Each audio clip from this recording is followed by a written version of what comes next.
Pertemuan Surya Paloh dengan Prabowo sinyal Nasdem merapat ke pemerintah. Calon Presiden, Capres, terpilih Prabowo Subianto bertemu dengan Ketua Umum Partai Nasdem Surya Paloh usai Komisi Pemilihan Umum, KPU, RI menetapkan pasangan Prabowo Gibran Raka Buming Raka sebagai pemenang Pilpres 2024.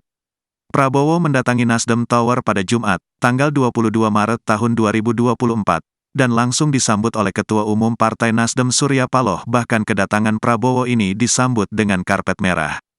Pertemuan Surya Paloh dengan Prabowo menimbulkan spekulasi bahwa Nasdem akan merapat ke Prabowo Gibran dan bergabung ke pemerintahan.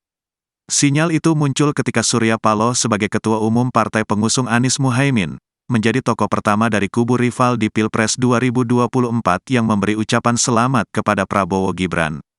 Padahal, para elit partai dari Koalisi Perubahan, PKB dan PKS, tengah menyiapkan upaya hukum menggugat keputusan Komisi Pemilihan Umum, KPU, atas penetapan hasil pemilu 2024 ke Mahkamah Konstitusi, MK.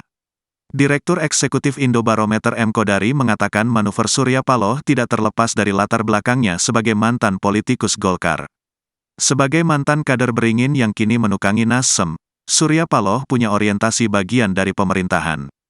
Jadi Pak Surya Paloh dan Nasdem ini kan sebetulnya Golkar aksen. Kita bisa membaca karakteristik Partai Golkar ada pada Nasdem, kata Kodari dalam keterangannya, Sabtu, tanggal 23 Maret tahun 2024. Kedua, beliau pengusaha yang notabene matematika politiknya jadi salah satu dasar pengambilan keputusan. Jadi elemen-elemen kuantitatif lebih tebal dibanding sifatnya kualitatif. Jadi sikap yang diambil Surya Paloh ini sangat bisa dipahami, imbuhnya.